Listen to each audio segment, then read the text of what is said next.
இன்னைக்கு நம்ம channel coil சமையல் பகுதியில் நம்ம பார்க்கக்கூடியது மதுரை ஸ்பெஷல் மட்டன் சுக்கா தாங்க. வீட்லயே எப்படி ஈஸியா பண்ணலாம் அப்படின்றதான் பார்க்க போறோம். இப்போ ஒரு குக்கர்ல நீங்க 1 டேபிள் ஸ்பூன் அளவுக்கு நல்லெண்ணெய் விட்டுக்குங்க. மட்டன் 400 கிராம் அளவுக்கு எடுத்திருக்கேன்.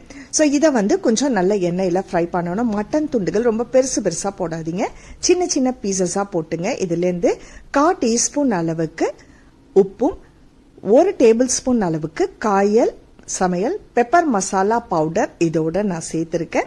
ஸோ இதை கொஞ்சமா எண்ணெயில ஒரு 5 மினிட்ஸ் வதக்குங்க. அதுக்கப்புறம் ஒரு 1/4 கப் அளவுக்கு மட்டும் தண்ணி சேர்த்து 3 அல்லது 4 விசில் 3/4 பதத்துக்கு மேல நல்லா வேகணும்.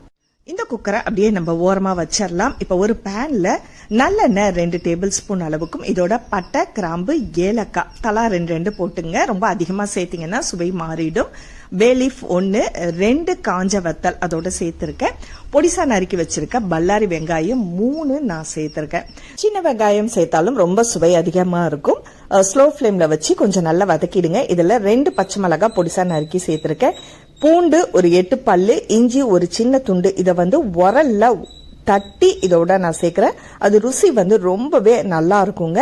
ஸோ அதையும் சேர்த்து கொஞ்சம் நல்லா ஃப்ரை பண்ணிடுங்க. இதுக்கு தேவையான அளவுக்கு உப்பு கொஞ்சமாவும் 1/4 டீஸ்பூன் அளவுக்கு மஞ்சத்தூளும் சேர்த்து நல்லா வதக்குங்க. அடுப்பு ஸ்லோ ஃபிளேம்லயே இருக்கட்டும். கலர் நல்லா சேஞ்ச் ஆகணும். இந்த டைம்ல நமக்கு கறி எப்படி வெந்திருக்கு அப்படின்றத நம்ம பார்க்கலாம். கறி நல்லா வெந்துருச்சு, தண்ணி நிற்கும். அந்த தண்ணியை வத்த வைக்கணும்ன்ற அவசியம் இல்லை. இப்ப பாருங்க, கறி நல்ல 3/4 பதத்துக்கு மேல வெந்துருச்சு. வெங்காயமும் நல்லா வதங்கிடுச்சு. ஸோ இந்த ஸ்டேஜ்ல நம்ம கறி வேக வச்ச தண்ணியை இதோட நம்ம சேர்த்துருவோம். கொஞ்சம் கொதிச்சதுக்கு அப்புறம் இதோட கறியையும் நல்லா சேர்த்து நல்லா மிக்ஸ் பண்ணிடுங்க. இப்ப 1 டேபிள் ஸ்பூன் அல்லது 1.5 டேபிள் ஸ்பூன் அளவுக்கு காயல் சமையல் பெப்பர் மசாலா பவுடர் நம்ம இதோட சேர்த்திருக்கோம். கறி லீவ்ஸும் இதோட நான் சேர்த்திருக்கேன். ஸோ கொத்தமல்லி இலைகளையும் நல்லா சேர்த்து அடுப்பை ஸ்லோ ஃபிளேம்லயே வச்சு நல்லா சுண்ட வதக்குங்க. நல்லா கெட்டியானதுக்கு அப்புறம் அதுல 1 டீஸ்பூன் அளவுக்கு மட்டும் நெய் சேர்த்து அடுப்பை ஆஃப் பண்ணிடலாம். இப்ப நல்லா வதங்கி நல்ல ஒரு ஒன்னா சேர்ந்து கலவை வந்திருக்கு பாத்தீங்களா? இந்த டைம்ல நம்ம அடுப்பை ஆஃப் பண்ணிடுவோம்.